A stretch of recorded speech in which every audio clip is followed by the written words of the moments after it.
दोस्तों, आज हम जिस सीरीज को एक्सप्लेन आपके सामने करने जा रहे हैं उसका नाम है विक्कत कवि, जो अभी कुछ दिन पहले ही ZEE5 पर रिलीज हुई है, जिसकी IMDb रेटिंग है 8.5। ये तेलुगु सिनेमा की एक बहुत ही बेहतरीन आर्ट पीस है जो आपको जरूर रोमांच का अनुभव कराएगी। इस वेब सीरीज में आपको बहुत ही गजब का थ्रिलर देखने को मिलेगा।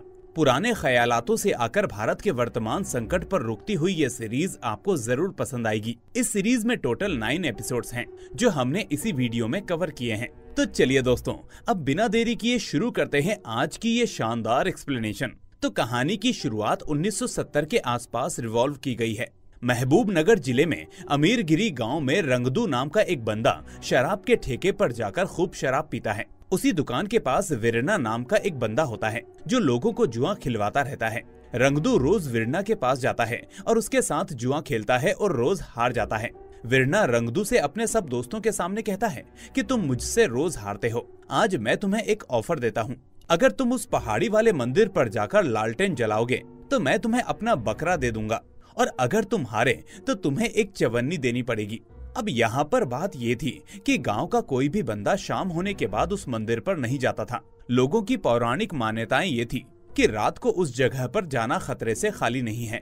पर रंगदू बकरे के लालच में अपने कुछ दोस्तों के साथ वहाँ चला तो जाता है, पर यहाँ उसे कुछ ऐसा दिखता है कि वो सभी उस चीज को देखकर वहीं बेहोश हो जाते हैं। सीन चेंज होता है और हमें उस गांव के महाराजा को दिखाया जाता है।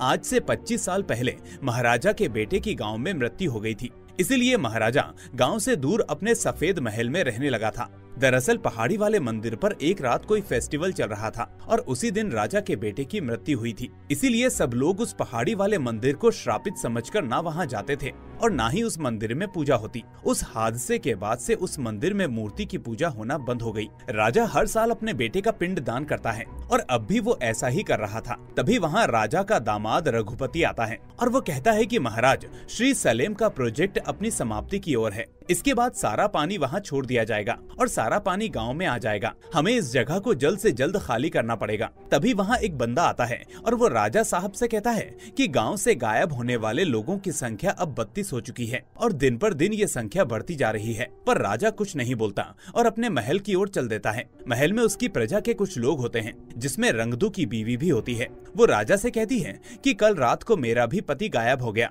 पर राजा उसे और अपनी प्रजा को सांत्वना देकर वहां से अंदर चला जाता है। सीन शिफ्ट होता है और हम हैदराबाद में रामकृष्णा नाम के एक बंदे को देखते हैं। उसने अभी अभी अपना ग्रेजुएशन कंप्लीट किया था। शहर में जहाँ भी कोई घटना होती है, पुलिस वाले सबसे पहले केस सॉल्व करने के लिए उसे ही बुलाते हैं। दरअसल रामकृष्णा का सपना डिटेक्टिव बनने का था। अभी वो एक केस सॉल्व करने आया होता है और एक्यूज को देखकर वो तुरंत बता देता है कि ये मर्डर है या सुसाइड। इसी काम के रामकृष्णा को पुलिस वालों से थोड़े बहुत पैसे मिलते रहते हैं, जिससे उसका खर्चा चलता रहता है। उसके इस टैलेंट को देखकर हैदराबाद का नवाब आदम खान रामकृष्णा को बहुत मानने लगता है। रामकृष्णा के प्रोफेसर का नाम होता है वेणुगोपाल। ये दोनों स्टूडेंट टीचर से बढ़कर अच्छे दोस्त भी होते हैं। ये दोनों साथ में रामकृष्णा की माँ के लिए साड़ी खरीदने के लिए साड़ी की दुकान पर जाते हैं। पर तभी बहुत तेज बारिश होने लगती है और ये देखकर रामकृष्णा वेणुगोपाल को वहीं छोड़कर अपनी माँ के पास अपने घर की ओर निकल जाता है। अगली सुबह वेणुगोपाल के पास उसके गांव से एक लेटर आता है, जिसमें अपने गांव के हालात को देखकर वो चिंतित हो जाता है। और उस लेटर में ये भी लिखा होता है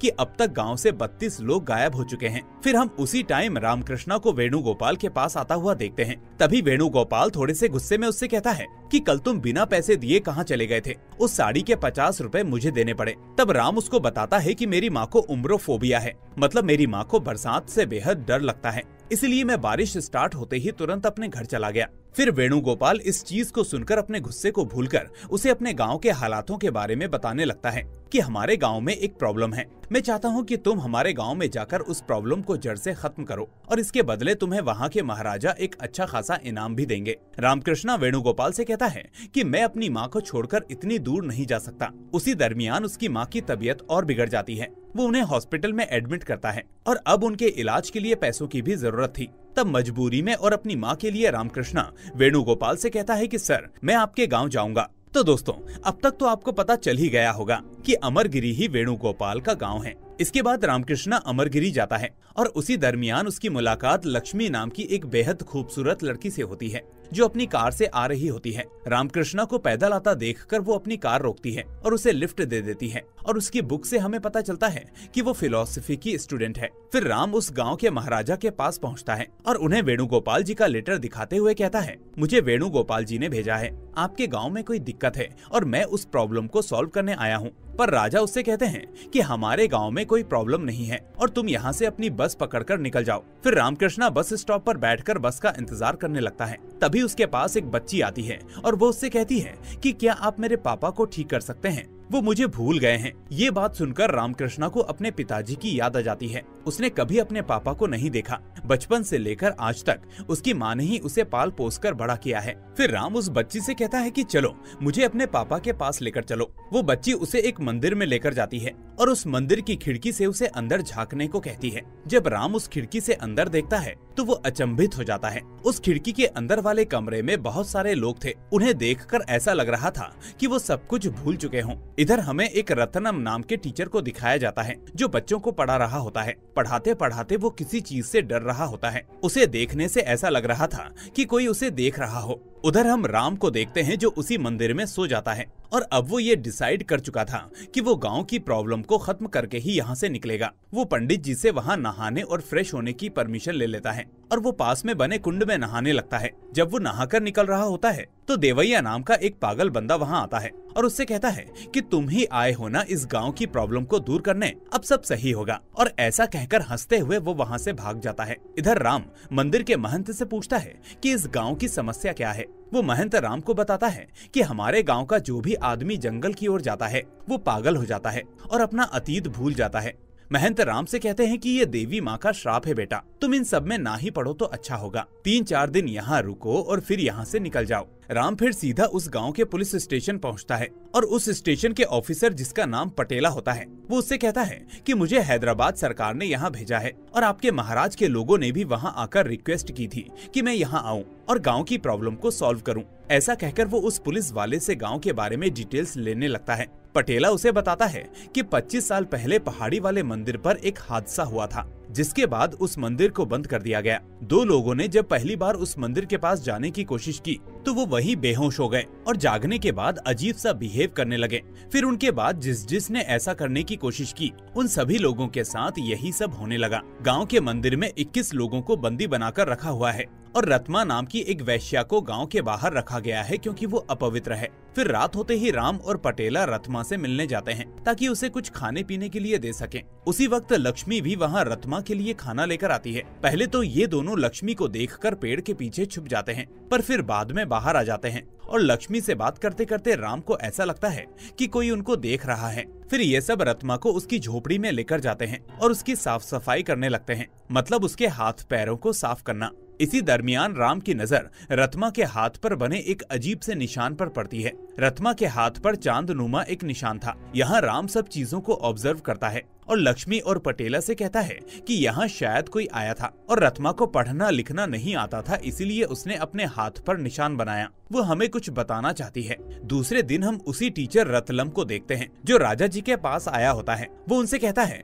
कि अब मैं इस गांव में और नहीं पढ़ा सकता, मुझे अजीब अजीब चीजें दिखती हैं और 32 लोगों पर अब उस चीज का असर हो चुका है। राजा साहब उससे कहते हैं कि आप ही हमारे गांव के इकलौते टीचर हैं, अगर आप चले जाएंगे तो बच्चों को कौन पढ़ाएगा, बच्चे भी आपको बहुत पसंद करते हैं। तभी वहाँ लक्ष्मी, पटेला और राम आते हैं और यहाँ हमें पता चलता है कि लक्ष्मी कोई और नहीं बल्कि राजा की देवती होती है, मतलब रघुपति की बेटी। राजा साहब राम को देखकर कहते हैं कि तुम अभी तक गए क्यों नहीं, बहुत सारे लोग यहाँ पर पागल हो चुके हैं और तुम भी बेवकूफ मत बनो, अपनी जान खतरे में मत डालो। पर लक्ष्मी की रिक्वेस्ट पर राजा राम को 48 घंटे का समय देते हैं ताकि वो इस रहस्य से पर्दा उठा सके। वहीं बाहर जाते समय राम रतलम को देखता है जो अपनी साइकिल से जा रहा होता है और राम उसको देखता ही रहता है। वो पटेला से कहता है कि कल जब हम रत्मा से मिलने गए थे तो वहाँ मुझे किसी के होने का आभास हुआ था, शायद वहाँ कोई साइकिल से जा रहा था और हो सकता है कि वो साइकिल रतलम की ही हो। और अब राम को रतलम पर शक हो चुका था। वो चोरी चुपके उसके घर जाते हैं और उसके घर की तलाशी लेने लगते हैं।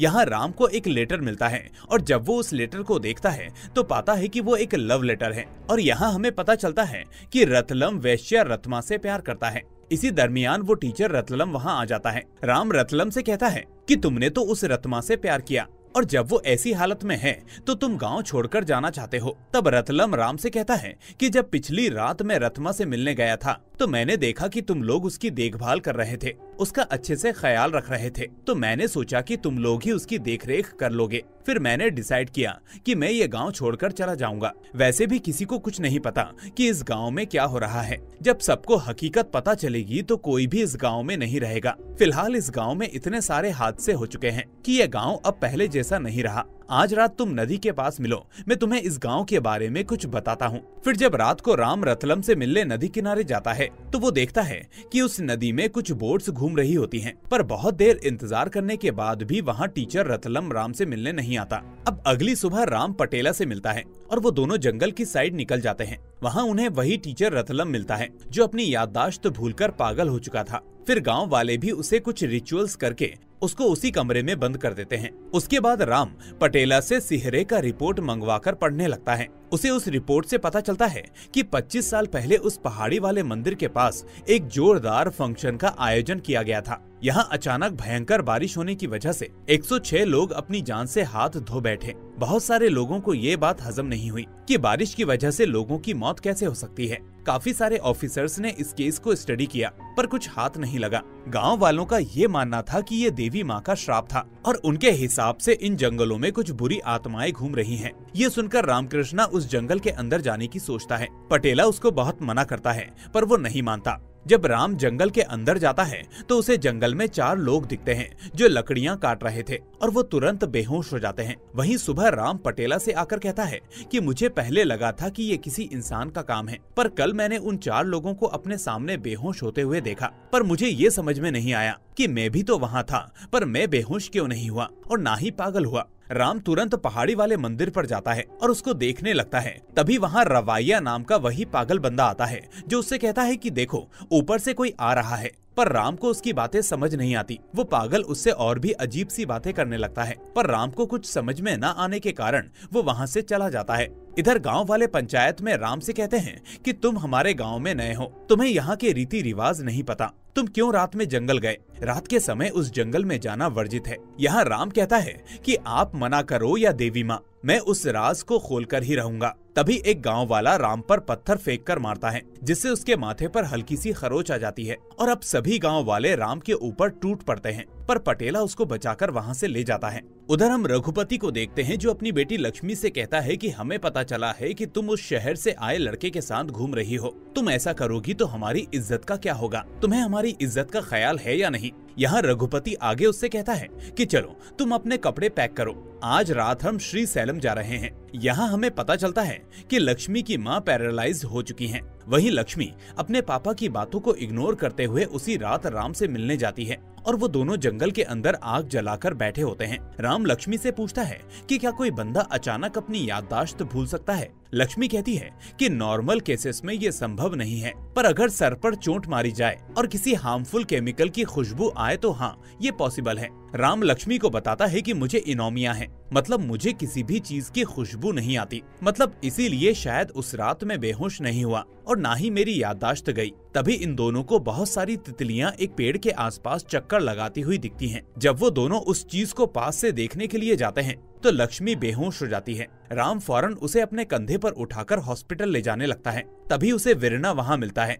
और वो उससे कहता है कि तुम तो इसी गांव के हो ना, चलो इसे हॉस्पिटल ले जाने में मेरी मदद करो। पर वीरना उससे कहता है कि साहब इसका इलाज किसी हॉस्पिटल में नहीं बल्कि मेरे पास है, आप इसे मेरे साथ लेकर चलो। फिर वो तीनों गाड़ी में बैठकर वीरना के घर पहुंचते हैं, जहां वीरना लक्ष्मी को एक दवाई इंजेक्ट करता है जो उसने बड़े संभाल कर रखी हुई थी। तभी राम देखता है कि वीरना के घर पर वही पत्थर था जिससे आज सुबह उसे मारा गया था और उससे वीरना ने उस खून का सैंपल भी चेक किया था। राम वीरना से पूछता है कि ये सब क्या है। तभी वीरना राम को मारने लगता है और उसे जख्मी कर देता है और कहता है कि आज पूर्णिमा है, आज रात उस फूल से जो खुशबू आएगी उससे पूरा गांव बेहोश हो जाएगा और पागल हो जाएगा। वहीं हम राम को देखते हैं जो किसी तरह वीरना के चंगुल से छूट जाता है और लक्ष्मी को लेकर गांव के साइड में आ जाता है। यहाँ आकर राम देखता है कि सभी गांव वाले हिप्नोटाइज होकर कहीं जा रहे होते हैं। इधर राम लक्ष्मी को सुरक्षित जगह छोड़कर उस पेड़ के पास जाने लगता है, पर वहाँ फिर से वीरना आ जाता है और राम को रोकने की कोशिश करता है। उन दोनों के बीच बहुत जोरदार लड़ाई होती है,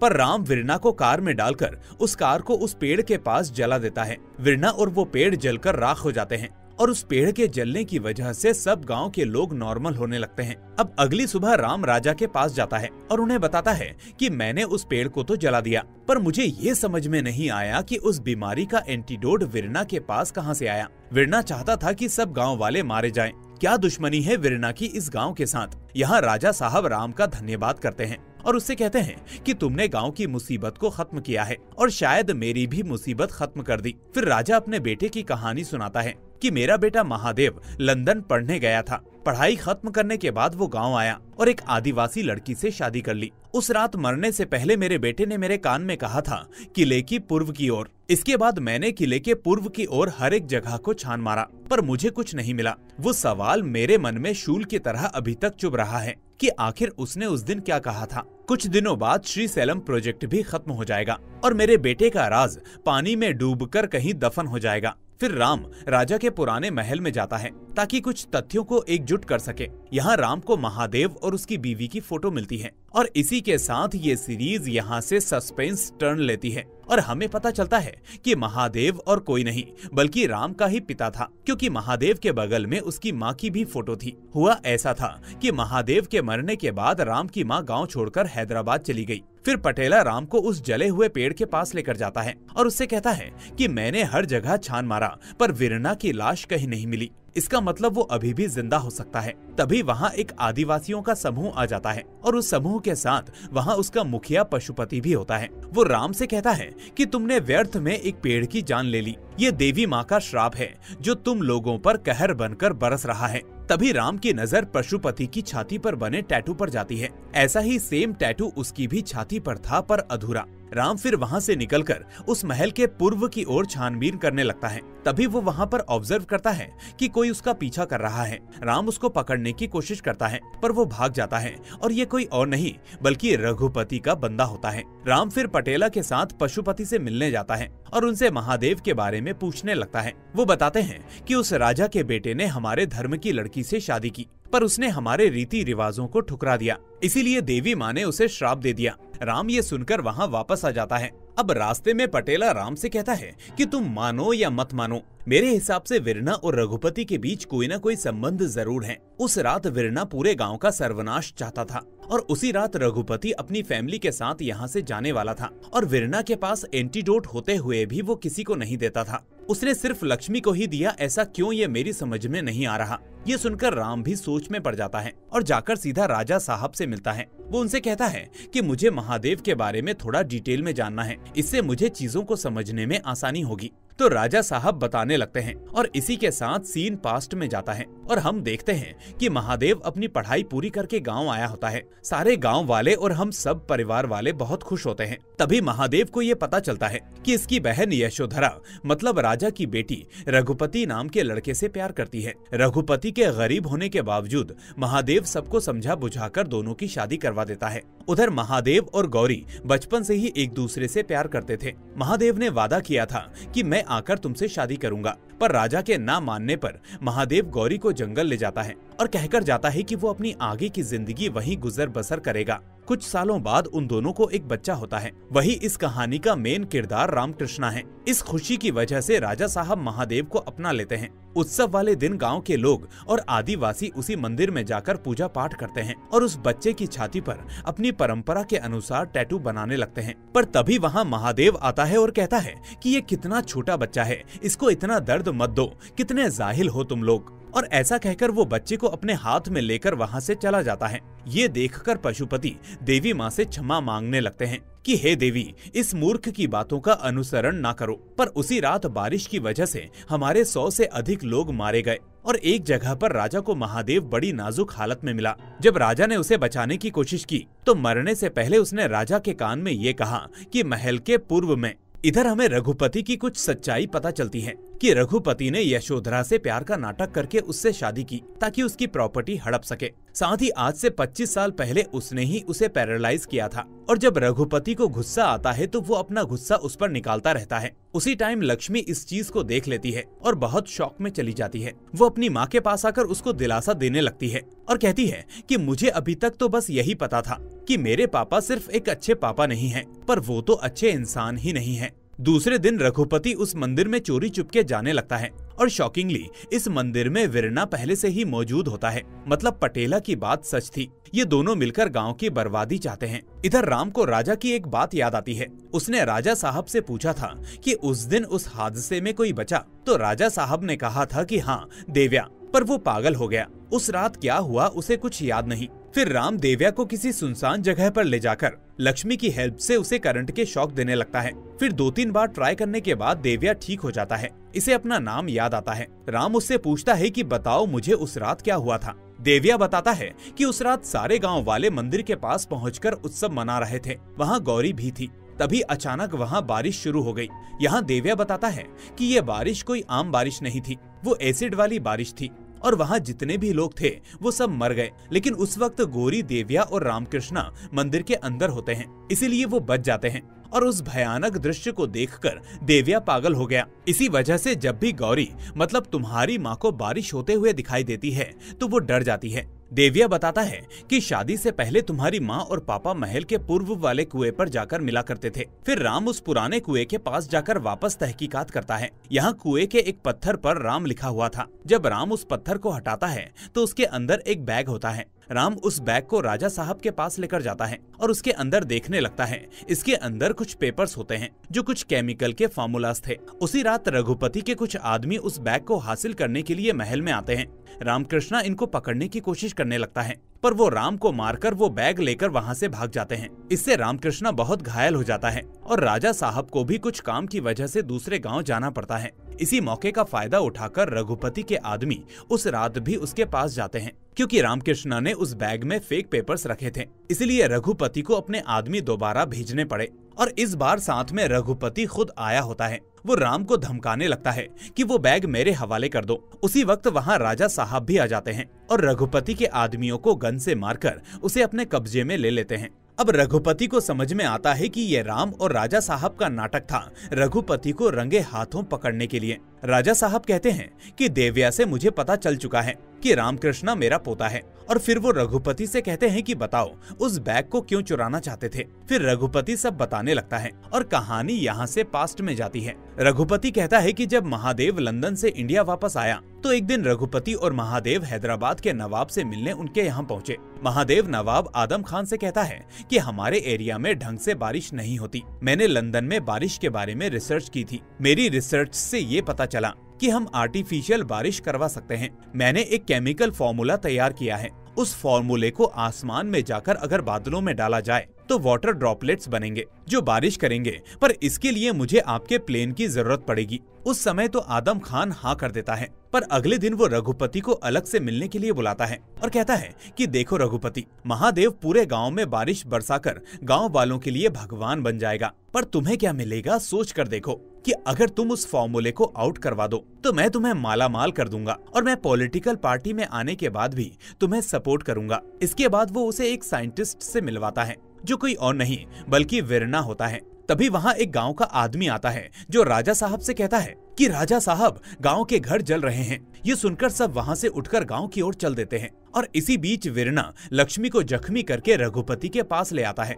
तभी हमें एक शॉकिंग बात पता चलती है कि वो आदम खान पाकिस्तान से मिला हुआ है और आदम खान पाकिस्तान के एक बंदे से कहता है कि हमारे एक साथी जोसेफ ने एक फॉर्मूला फाइंड आउट किया है। अगर वो फॉर्मूला किसी पेड़ में इंजेक्ट किया जाए तो उस पेड़ से एक अजीब सी खुशबू आती है जिसे सूंघने के बाद लोग पागल हो जाते हैं और अपनी याददाश्त खो देते हैं। जोसेफ ने उसका एंटीडोट भी बना लिया है। इसी फॉर्मूले को हम बॉर्डर पर इस्तेमाल करेंगे और इंडियन आर्मी को पागल कर देंगे और वो बारिश वाली फाइल भी जल्दी ही हमारे हाथ लगेगी। दूसरे दिन रामकृष्ण अपनी माँ को बुलाकर महादेव की कब्र खोदने लगता है। तब जाकर गौरी को ये बात पता चलती है कि इसका पति अब इस दुनिया में नहीं रहा और वो फूट फूट कर रोने लगती है। फिर सीन पास्ट में जाता है और गौरी राम को सब सुनाने लगती है जो कुछ भी उस टाइम हुआ था। फिर हम महादेव को देखते हैं जिसके पास वीरना नाम का बंदा उसकी हेल्प करने आया होता है। वो उसके हर काम में उसकी हेल्प करता है, पर फिर भी महादेव ने कभी उस वीरना को अपना बारिश वाला वो फॉर्मूला नहीं बताया। अब फाइनली वो दिन आता है जिस दिन वो प्लेन उड़ने वाला था, पर प्लेन गांव के ऊपर से जाने की बजाय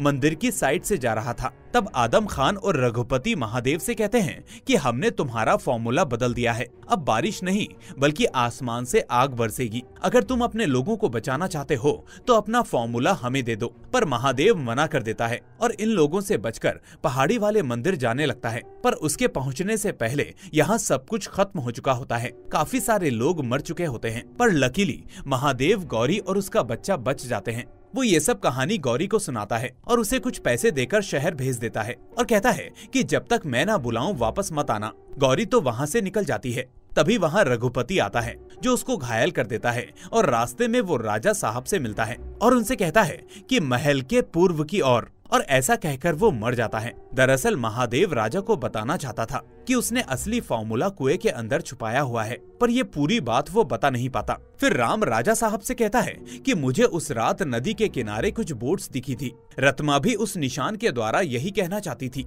कि रघुपति सारे केमिकल्स बोट से लेकर आता था। अब राम कहता है कि उस मंदिर में दोबारा पूजा पाठ स्टार्ट कर दीजिए। फिर रात को सब गांव वाले उस मंदिर के पास जाते हैं। इसी दरमियान आदम खान और उसके आदमी मंदिर के पास पहुंच जाते हैं। आजम रामकृष्ण को धमकी देने लगता है कि तुम तुम्हारे बाप का फॉर्मूला हमारे हवाले कर दो, नहीं तो हम तुम सब लोगों को मार डालेंगे। राम कहता है कि वो फॉर्मूला देवी माँ के चरणों के नीचे है। ये जानकर आदम अपने आदमियों के साथ खुदाई करने लगता है, पर वहाँ जोसेफ का पागल कर देने वाला फॉर्मूला होता है। तभी राम मौका देखकर दरवाजा बंद कर देता है, जिससे उस फॉर्मूले को सूंघकर आदम, जोसेफ और उसके सब साथी पागल हो जाते हैं, सिवाय रामकृष्ण को छोड़कर। फिर रामकृष्ण उन लोगों को जो पागल होकर मंदिर के अंदर बंद थे उन्हें एंटीडोट देने लगता है और पुलिस को बुलाकर रघुपति और आदम खान को गिरफ्तार करवा देता है। अब सीन कुछ दिनों बाद शिफ्ट होता है, जहां रामकृष्ण अपनी एक डिटेक्टिव एजेंसी खोल लेता है और पटेला अपनी जॉब छोड़कर इसी के पास काम करने लग जाता है। तभी रामकृष्ण के पास सेंट्रल गवर्नमेंट से फोन आता है कि तुमने पाकिस्तान का प्लान फेल किया है, इसलिए पाकिस्तान वाले तुम्हें मारना चाहते हैं, इसीलिए तुम्हें दिल्ली आना पड़ेगा। ये सुनकर राम फौरन दिल्ली की ओर निकलने लगता है। इसी के साथ ये सीरीज यहीं पर खत्म हो जाती है। तो दोस्तों, आपको ये सीरीज कैसी लगी हमें कमेंट कर जरूर बताएं। साथ ही वीडियो पसंद आई हो तो इसे लाइक करके चैनल को सब्सक्राइब करना ना भूलें। हम फिर मिलेंगे एक और ऐसी ही शानदार कहानी के साथ। Till then, take care and thanks for watching.